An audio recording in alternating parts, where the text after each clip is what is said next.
అనంతపురం పట్టణంలో మన కాలేజ్ అత్యుత్తమ స్థాయిలో నిలబెడతారని కోరుకుంటున్నాను. అలాగే దేవుడు మనకి వరాలు ఇవ్వడు, ఇవ్వడు, అవకాశాలు మాత్రం ఇస్తాడు. వాటిని వరాలుగా మార్చుకుంటామో శాపాలుగా మార్చుకుంటామో మన చేతుల్లోనే ఉంటది. అది మీరు ఆలోచించుకుని జీవితంలో బాగా ముందుకెళ్తారని కోరుకుంటున్నాను. సమాజం బాగుపడాలంటే, కుటుంబం బాగుండాలంటే బాధ్యత గల తండ్రి ఉండాలి. సమాజం బాగుపడాలంటే బాధ్యత గల నాయకుడు ఉండాలి. మనం బాగుపడాలంటే మన చుట్టూ నలుగురు మంచి స్నేహితులు ఉండాలి. అలా ఎలా ఉండాలంటే ఈరోజు చాలా మంది చూస్తున్నాం, ఫంక్షన్కి రమ్మంటే కొంతమంది 500 కదరా ఎందుకురా రెడ్డి సార్ అని చెప్తాడురా, 200 వెళ్తే మీరు రైస్ సినిమాకి వెళ్ళొచ్చు, 300 వెళ్తే అరవిందులో బిర్యానీ తినొచ్చురా ఎందుకురా. కానీ అలాంటి ఫ్రెండ్స్ మనకు ఉండకూడదు.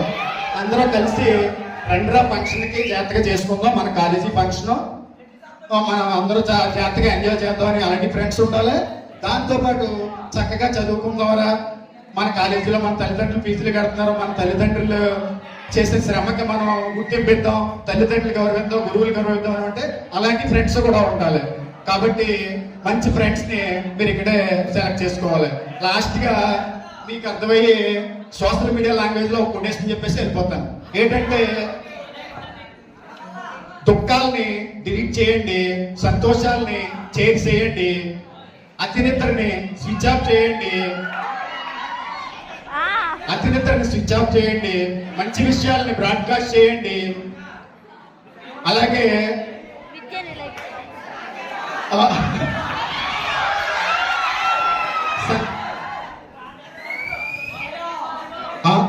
చిరునవ్వుని ఇన్బాక్స్ చేయండి, ఏడుపుల్ని అవుట్ బాక్స్ చేయండి, ఆప్యాయతల్ని ఇన్కమింగ్ చేయండి,